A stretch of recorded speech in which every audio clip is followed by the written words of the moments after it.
Assalamualaikum warahmatullahi wabarakatuh.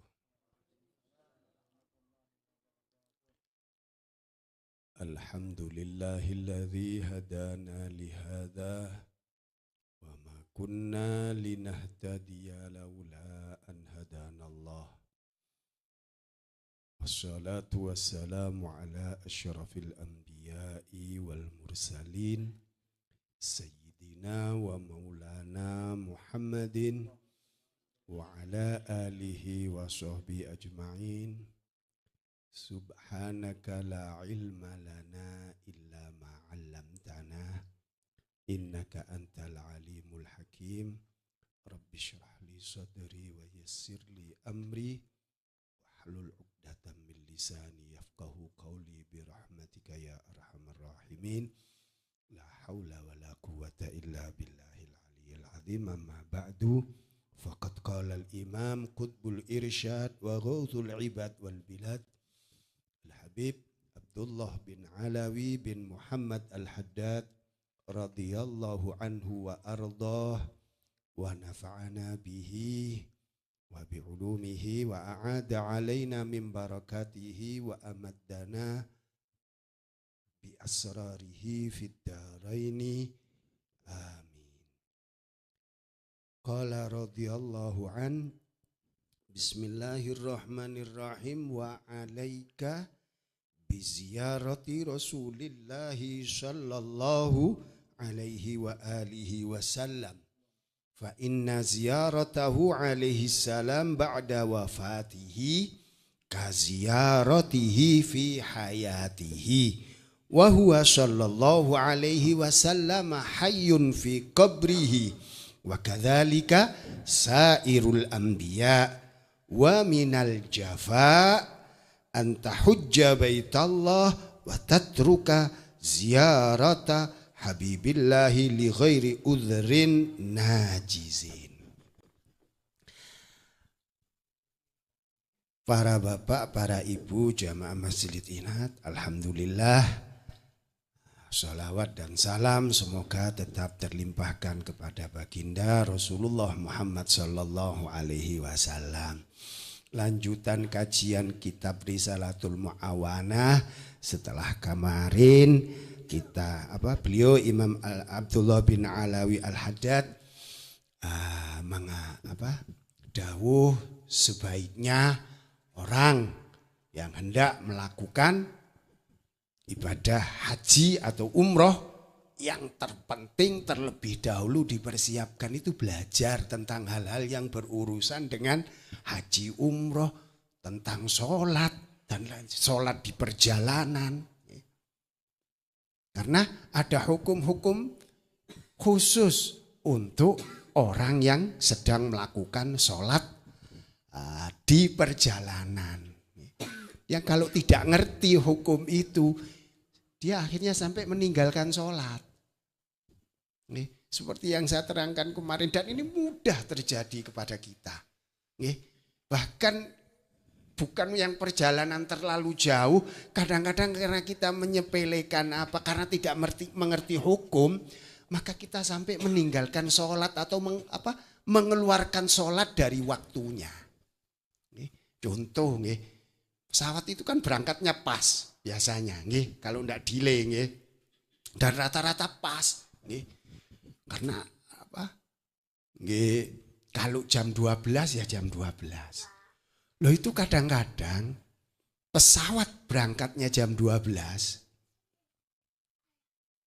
Sedangkan dia, nggih, itu sebelum berangkat waktu zuhur itu masuk sekarang jam 11.30 menit, ya kan? Nah itu berarti dia bisa sholat terlebih dahulu. Karena kalau masuk pesawatnya jam 12 ya bisa sholat, Mas. Bisa sholat normal maksudnya. Tapi kadang-kadang yang tour leadernya itu yang penting jamaahnya cepat masuk pesawat, dia urusannya cepat selesai. Itu sering, Pak.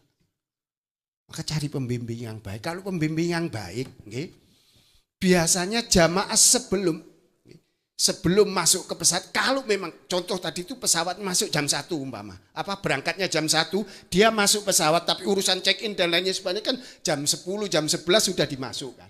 Dia antri di tempat ruang tunggu untuk masuk ke dalam pesawatnya. Biasanya masuknya 1 jam sebelum pesawat berangkat. Kalau pesawat berangkat jam 1, berarti dia masuknya jam 12. Tapi sebelum jam 12, itu biasanya sudah disuruh masuk. Karena sudah siap semua itu. Nah itu biasanya yang bagian tour leadernya itu biar cepat masuk, dia enggak ada urusan sudah. Ndak ono gati golek-golek jamaah yang keleleran, enggak, wis suruh masuk pokoknya. Sholatnya gimana? Wis sembarang nanti di pesawat. Padahal kalau sudah nyampe pesawat dia belum sholat zuhur dan asar bisa dijamak takdim kan? Dia repot sholatnya. Mau wudhu pakai apa? Kalau ndak punya wudhu dari kalau ada itu bisa Mas yang kalau dia wudhu dulu, disuruh wudhu dulu, jangan dibatalkan. Itu bisa.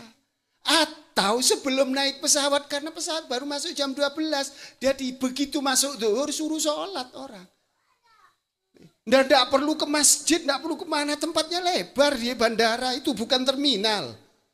Kalau terminal tempatnya kotor, bandara tempatnya bersih, tinggal taruh saja. Bawa sajadah, kalau ini yang laki-laki bawa sorban, yang nggak perlu pakai roko sekali. Yang penting ini tertutup sampai segini, ya kan kecuali tangan dan muka, berarti kakinya tinggal ini roknya itu diturunkan sampai ke bawah, beres. Nggak perlu pakai roko. Kalau roko mekenal, kalau ibu-ibu nggak perlu. Karena orang Indonesia saja sholatnya pakai mukena itu. Itu memang cara ulama kita ngajarkan begitu supaya pakaiannya itu khusus untuk sholat. Itu maksudnya. Khusus untuk sholat dan terjaga kesuciannya, itu maksudnya. Dan jelas auratnya sudah jelas tertutup semua. Sudah memenuhi syarat lah begitu. Nah, kecuali sekarang ini kemarin ini kan banyak orang roko yang bukaan itu kadang-kadang kalau sedang mengangkat itu kelihatan, nah itu. Makanya dia pakai baju di dalam biar enggak kelihatan kan gitu. Pun kembali lagi. Jadi belajar itu penting. Belajar itu penting. Apapun itu urusan apa. Kita kalau enggak ada ilmu mudah terombang-ambing. Kalau tidak ada ilmu mudah terombang. Apalagi di zaman sekarang, zaman penuh fitnah. Ini zaman yang sudah digambarkan oleh Rasulullah SAW. Satakunu fitanun kakita illailil mudlim. Akan muncul fitnah yang luar biasa. Fitnah itu bukan memfitnah orang, menuduh orang itu bukan fitnah, Pak. Fitnah itu artinya ujian yang berat bagi keimanan kita, keislaman kita, apapun itu rupanya. Kita kadang-kadang urusan anak-anak kita.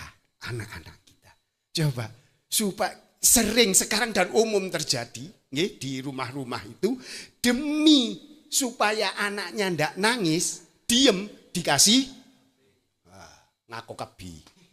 ngakokap ibu mbi bapak terusan santai beri HP aman lah. Akhirnya sejak dini dia ndak bisa lepas dari HP. Saya rasa klero.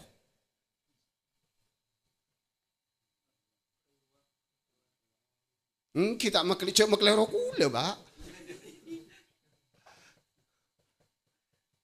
Kule, Pak. Toh mana anak isoro jemaah tak jemaah benteng hapin. Sekalian gini Pak mundur kali obeng saya Pak. Tapi kan memperingatkan kepada dia. Awas, kalau kamu ndak mau jamaah HP-mu tak banting kayak ini.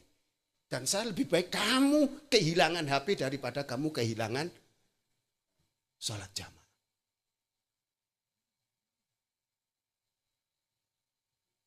Sekarang kebiasaan itu kan kita yang ngasih. Maleh tak enger.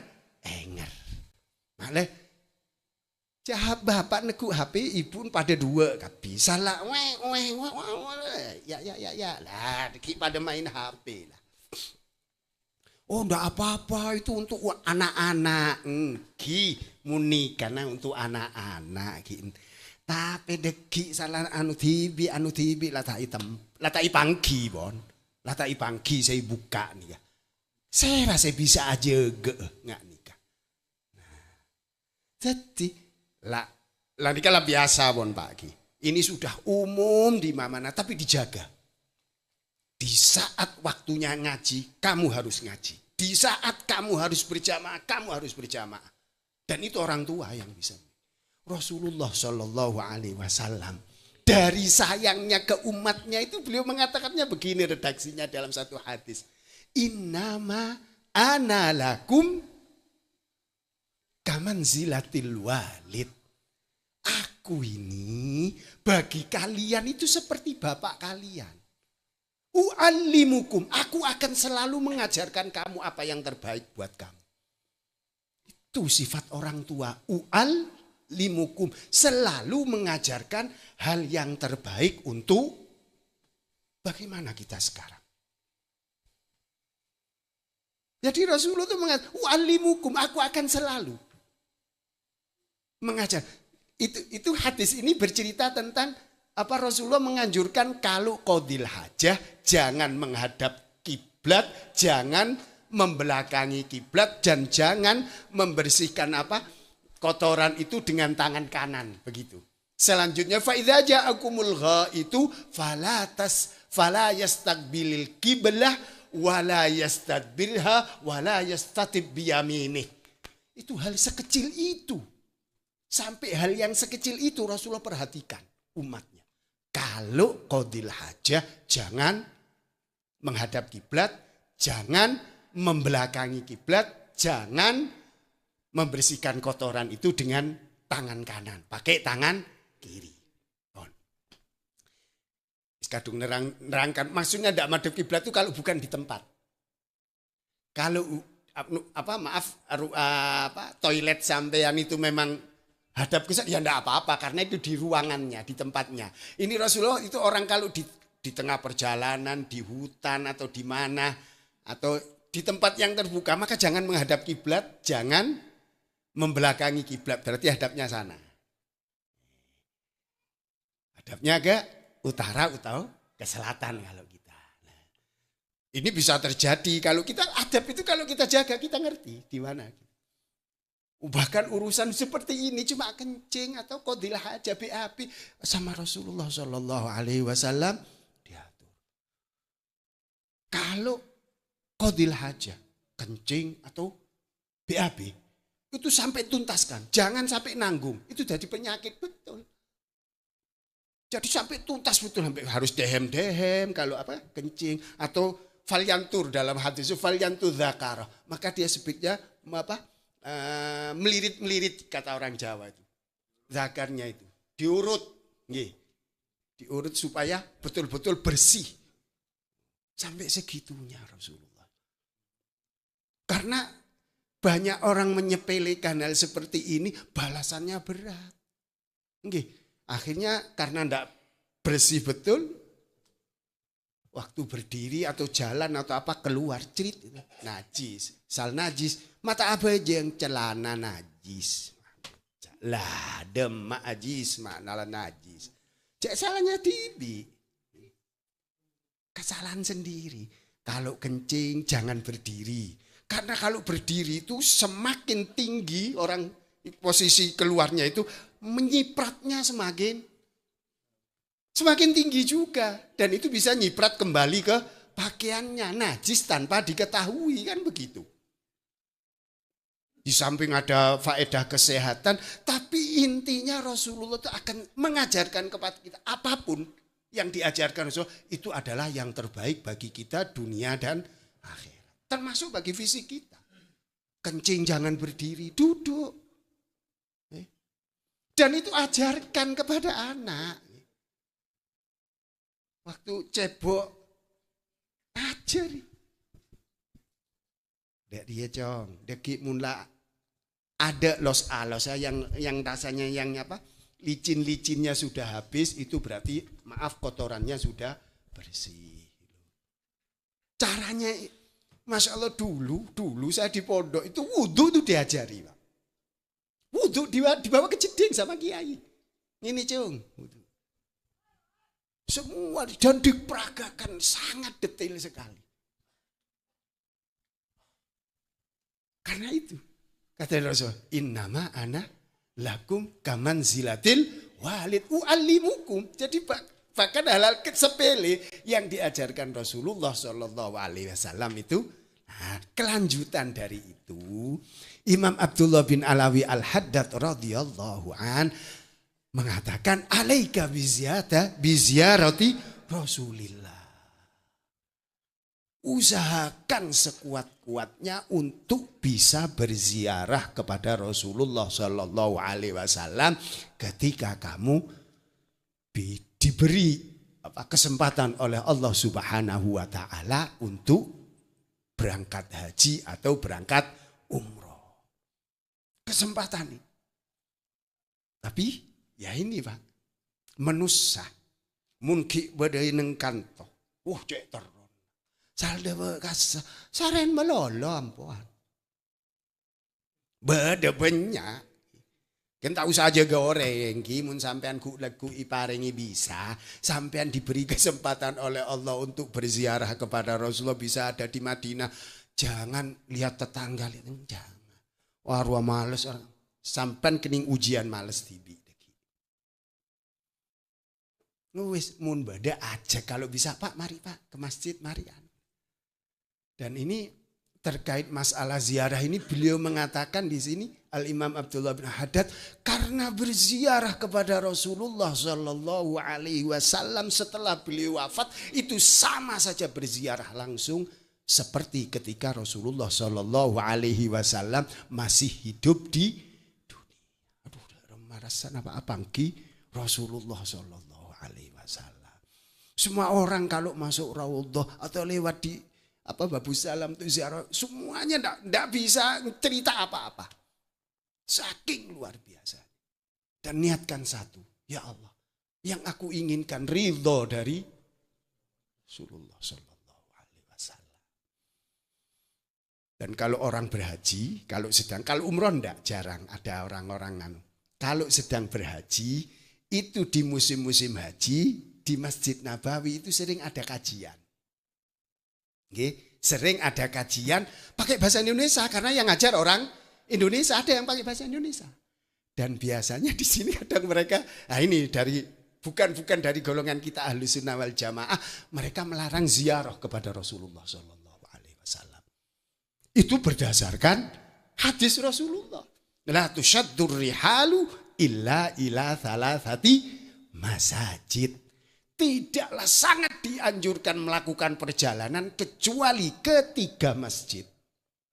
Masjidil Haram, Masjid Nabawi di Madinah, dan Masjidil Aqsa. Ini yang diperintah. Berziarah tidak diperintah. Itu kata di dalam lafadz hadis itu tidak ada larangan berziarah, tidak ada. Hanya tidak diperbolehkan melakukan perjalanan kecuali ke 3 masjid. Berarti yang dilarang itu apa, Pak? Coba dipikir. Tidak boleh melakukan perjalanan kecuali ke 3 masjid. Berarti yang dilarang apa? Tidak ada kata-kata ziarah di situ. Larangan ziarah tidak ada. Berarti yang dilarang apa? Melakukan perjalanan ke masjid lain. Kita jauh-jauh mau iktikaf ke Masjid Istiqlal. Tidak boleh. Cukup di sini ada masjid sama. Gini. Contoh, sesuatu yang dikecualikan itu pasti sama barangnya. Cuma beda kan gitu. Contoh nih.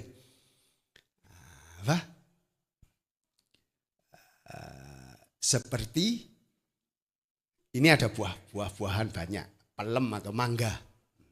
Semua mangga ini manis kecuali yang satu pohon ini. Berarti sama-sama mangganya kan. Yang dikecualikan itu kan sama-sama mangga kan. Nah gitu kan. Atau ada contoh lain. Semua di sini putih kecuali ini. Berarti masalah kulitnya kan. Yang lain ini putih, yang ini aja hitam lo kan gitu. Pengecualian itu pasti dari barang yang sama. Maka kalau 3 masjid ini 3 masjid itu dikecualikan, berarti dikecualikan dari masjid-masjid yang lain. Kenapa tidak boleh jauh-jauh pergi hanya untuk ke masjid, untuk melakukan ibadah?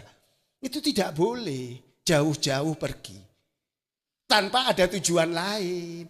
Kalau kita mau pergi ke masjid, umpama di Pasuruan, karena di situ ada kajian, itu kan tujuannya bukan ke masjidnya, Pak. Tujuannya ke kajiannya, tempatnya di Masjid Jami Pasuruan. Kalau kita jauh-jauh dari Probolinggo mau ke Pasuruan untuk sholat berjamaah, itu yang tidak diperintahkan. Kenapa mesti jauh-jauh?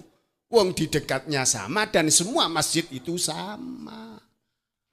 Kecuali ketiga masjid ini layak kamu lakukan perjalanan jauh untuk datang ke 3 masjid ini. Karena 2 rakaat di Masjidil Haram nilainya sama dengan 100.000 rakaat di tempat lain. Karena ini, sedangkan kalau sholat di masjid sana masjid sama saja. Di Masjid Nabawi itu nilainya sama dengan 10.000 dan seterusnya. Di Masjidil Aqsa pun ini ada keistimewaan. Kan ada sesuatu yang menyebabkan istimewa. Masjidil Haram kenapa istimewa sampai berlipat seperti itu? Karena di situ ada Ka'bah, kiblat semua orang Islam. Di situ adalah bangunannya Nabi Ibrahim dan Nabi Ismail. Peninggalan itu bernilai karena itu. Sesuatu bernilai itu karena sesuatu yang mulia di sisi Allah Subhanahu wa taala. Masjid Nabawi bernilai lipat ganda seperti itu, sholat di dalamnya. Ya karena di situ ada Rasulullah Shallallahu Alaihi Wasallam. Kalau ndak ada ya sama saja di Masjid Bung Deje, Pak. Loh kan iya. Coba masjid itu, Masjid Nabawi bernilai karena di situ ada Rasulullah Shallallahu Alaihi Wasallam. Kalau ndak ada itu sama. Sekarang Masjid Ampel, kenapa rame?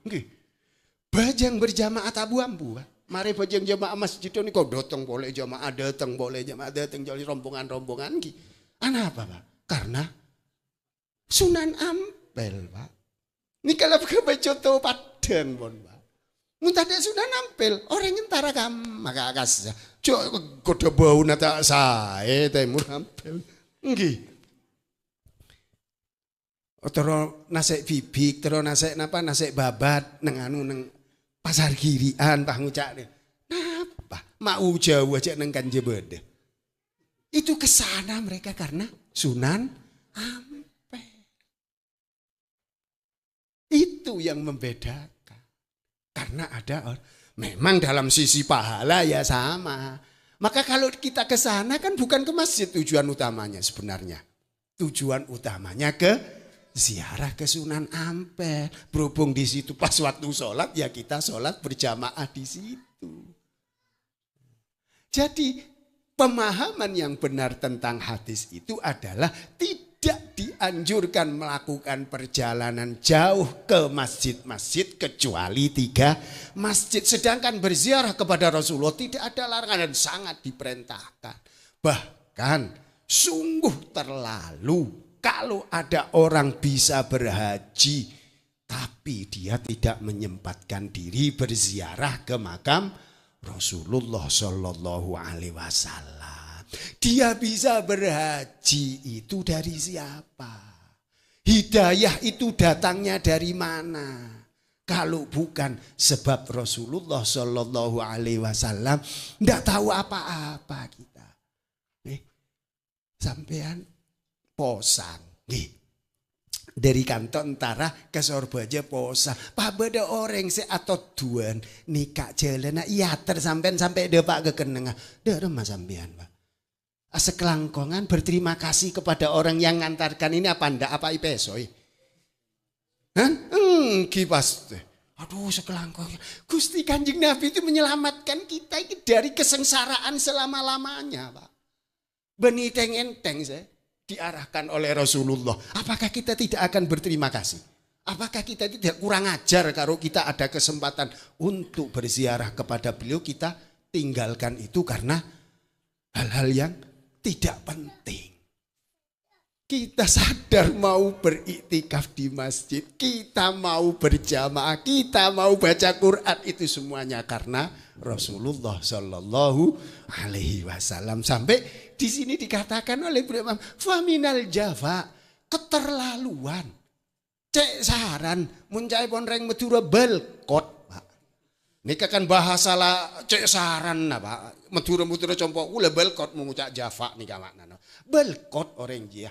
Mun bisa haji pas tak gelem aziarah de Rasulullah Shallallahu Alaihi Wasallam.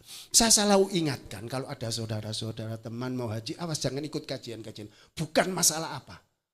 Kadang-kadang sampaikan hal ini terus sampai tidak berziarah kepada Rasulullah Shallallahu Alaihi Wasallam. Padahal tidak, kita ini jauh, tidak, belum tentu ada kesempatan lagi untuk datang ke Madinah.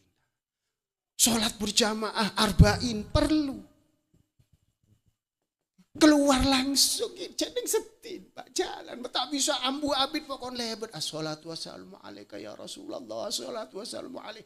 Ampun Allah salam ngani kapon ijawab langsung bi Gusti Kanjeng Nabi Muhammad sallallahu alaihi wasallam.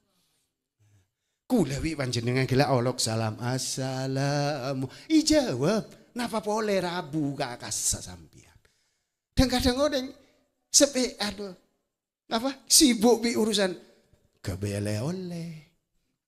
Loh itu Pak, itu satu. Betul loh Pak. Itu satu apa boleh zaman semangken HP ini kan odi melolo Pak. Nggih, Pak emaan saya berangkat. Mak cok aku lupai mak meleki jubah mak. Lah anak saya. Oh lah repot saya urusan ngak nikah melupa Pak. Melupa. Maka, sampean mun berangkat ya. Pak lah, kalau mau tidak mau ya memang orang zaman sekarang zaman serba khawatir harus komunikasi dengan keluarga. Pagi ya pagi saja. Pamannya selesai pulang dari masjid, biasa habis subuh. Pulang selesai apa wirid-wirid, setelah apa setelah. Biasanya orang-orang langsung ziarah kalau di Mekah, kalau di Madinah. Kalau di Mekah habis baca-baca apa, bisa baca Quran, baca apa, habis istighfar, terus pulang komunikasi. Wes setelah itu tutup. Bahkan umpama compok bedese sobung ngomor sampean tak kira bisa leman. Kula dimin engak ki iponduk mbani ka sobung ngomor Pak. I Madura. Kula beda iponduk Tuban.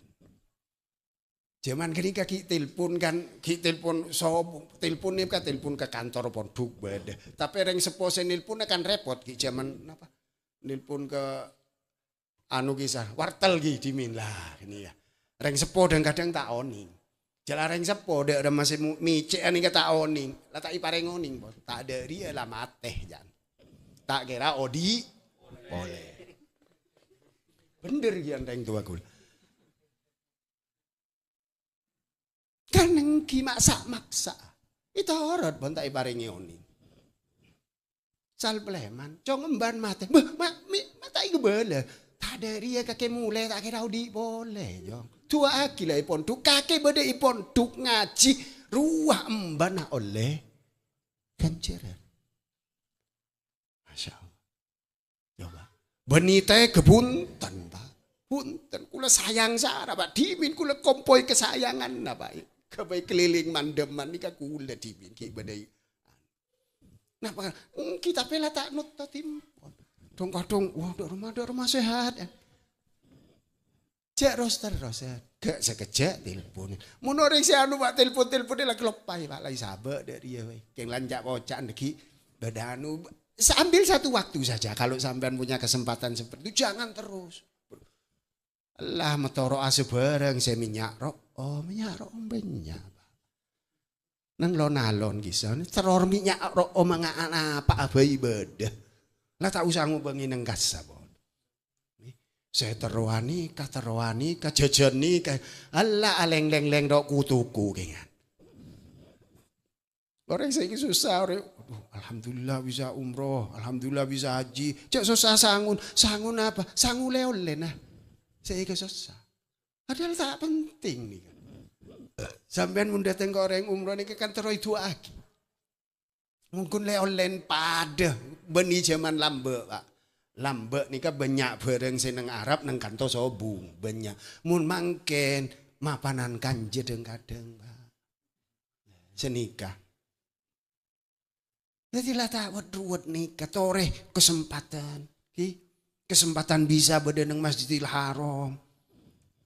Nikah. Kesempatan berdeneng Masjid Nabawi. Benar gulaku sore. Napa ada kesempatan? Entara ziarah dek Gusti Kanjeng Nabi Muhammad sallallahu alaihi wasallam. Nah nikah.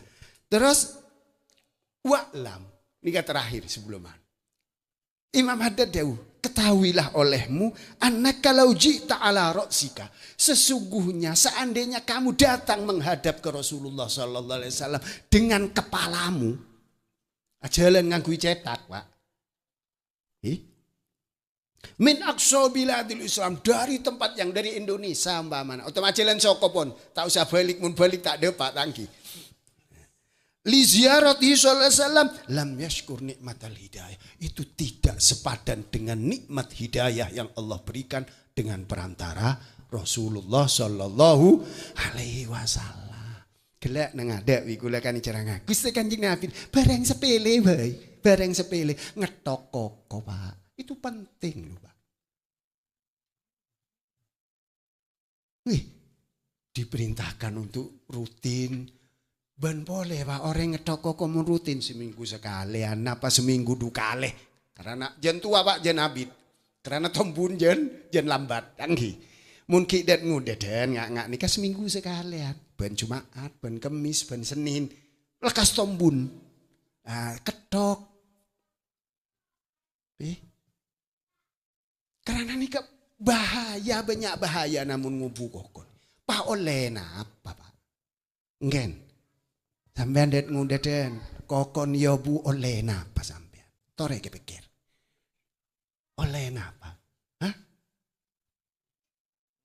Padahal enggih nikah gampang imasoi. Kotoran bisa dadi wudu tak sah. Bisa ben seterusnya.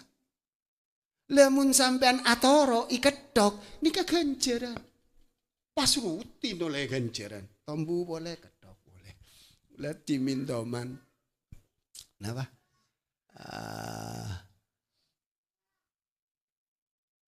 Ngireng Syekh Fadil Jailani waktu Rabu ke Indonesia nyarengi. Mun beda orang asalaman, pah kokon lanceng pah burung, itu aja. Ketok kokon, setinggal kol tokol itu kol. Orang ala tua ala apa Pak itu kol Pak. Ketok kokon, ketok. Cek atoro Kanjeng Nabi urusan koko boy mak cek ruwet kake. Cek bendi barang bere, kun ngedok koko. Karena semua tadi, alimukum, aku mengajari kalian semua. Termasuk itu pasti untuk kebaikanmu. Nggak ada untuk yang tidak ada gunanya itu tidak ada. Rasulullah Shallallahu Alaihi Wasallam tidak akan melakukan apa, tidak akan mengajarkan apapun yang sia-sia. Lah, senikah. Jadi sampai dia Imam Haddad umpama seseorang datang dari tempat yang jauh berjalan menggunakan kepalanya untuk berziarah, untuk menghadap kepada Rasulullah sallallahu alaihi wasallam di Madinah Al-Munawwarah, lam tashkuri nikmatal hidayah. Dia itu tidak sebadan untuk sebagai ucapan terima kasih atas hidayah Allah Subhanahu wa taala yang sampai kepada kita dengan perantara Rasulullah sallallahu alaihi wasallam. Tore nikah jek sampai lah mangken banyak nang apa? Nang YouTube, nang Facebook banyak Pak orang ini bid'ah berziarah ampun Pak aja ke nikah lah hadisnya jelas gila. Ada larangan kemah. Sampaikan kalau ada. Satu hadis saja yang melarang berziarah, tidak ada. Itu kata-katanya tidak ada kan melarang ziarah. Jangan melakukan perjalanan tidak dianjurkan melakukan kecuali ketika masjid, gitu saja. Tidak ada kata-kata larangan ziarah, itu pemahaman dari mereka yang tidak sesuai. Karena dia apa hubungannya berziarah dengan datang ke masjid. Karena mestinya yang dimaksudkan oleh Rasulullah Shallallahu Alaihi Wasallam adalah dilarangan untuk melakukan perjalanan jauh datang ke masjid. Itu tidak ada gunanya jauh-jauh ke masjid kalau sama-sama saja pahalanya. Lebih baik yang di tempat itu yang kita ramekan. Bukan tempat jauh-jauh ke Surabaya, ke Jakarta. Apa gunanya? Nah demikian. Jadi ini juga pesankan kalau kepada saudara-saudara kita yang mau yang mau berangkat haji khususnya. Karena kalau haji kan agak lama tinggalnya. Sampai 8 hari lebih kan. Nah itu ada saja kajian seperti itu dan kadang-kadang dan banyak diberi buku-buku gratis. Isinya larangan seperti itu. Biasanya kalau ada orang-orang dulu tak tahu sekarang ya. Dulu itu kalau ada orang saudara haji datang oleh buku ya. Banyak langsung dicatali. Tahu sahabat cari ya. Tak ngerti kakek. Sahabat. Saya bungkus rapi sudah, enggak usah dibaca. Kalau dibuang enggak boleh, di situ ada tulisan-tulisan, ada ayat-ayat Al-Qur'an, ada hadis, enggak boleh. Bakar enggak apa-apa. Daripada kalau kita enggak baca, jaga. Saya bungkus gitu saya. Kita ini sudah punya jelas, punya guru dari zaman. Ya ikuti itu saja. Insya Allah itu yang akan menyampaikan kita kepada ridha Allah Subhanahu wa ta'ala. Amin ya rabbal. Terakhir kemarin itu kan Rasulullah bagaimana pedulinya kepada kita. Menghendaki kebaikan kepada umatnya itu luar biasa. Maka tidak masuk akal kalau Rasulullah sangat menginginkan umatnya semuanya masuk surga. Masa kita akan memasukkan neraka umatnya Rasulullah yang Rasulullah ngotot-ngotot mau memasukkannya ke surga dengan dalil sabda Rasulullah Shallallahu Alaihi Wasallam jauh sekali dari. Dan kadang apa? Gusti Allah si andi surga swarga nika Rahman Rahim mak saya cerek kula bisampian saya tak nuro andi swarga nyengit nggih cek Gusti Allah Rahman Rahim tare maka kemarin kan waktu hall itu Habib Nizar bin Husain Al-Idrus itu kan mengatakan cerita tentang muridnya Habib Umar Habib Muhammad bin Abdurrahman As-Segaf madul lapor kepada Habib Umar, kenapa jarak saya dengan Rasulullah betapa begitu jauhnya, saya kepingin dekat tapi saya tidak bisa dekat.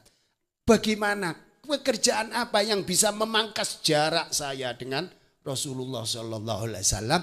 Maka beliau katakan hubbul khair lil ghair, mengharapkan kebaikan, berusaha melakukan kebaikan untuk orang lain.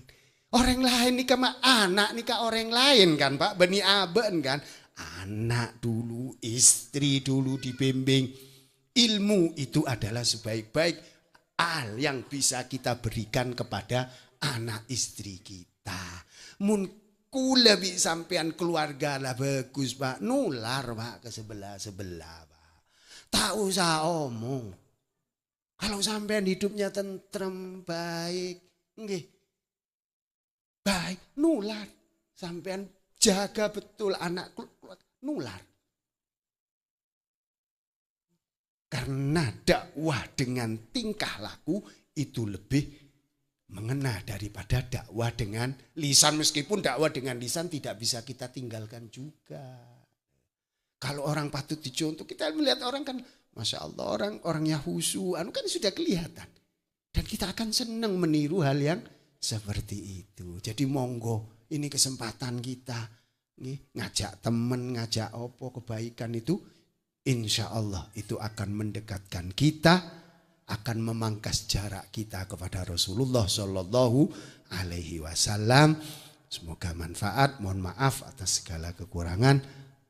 Al-Fatihah. A'udzubillahi minasyaitonir rajim. Bismillahirrahmanirrahim. Alhamdulillahirabbil alamin.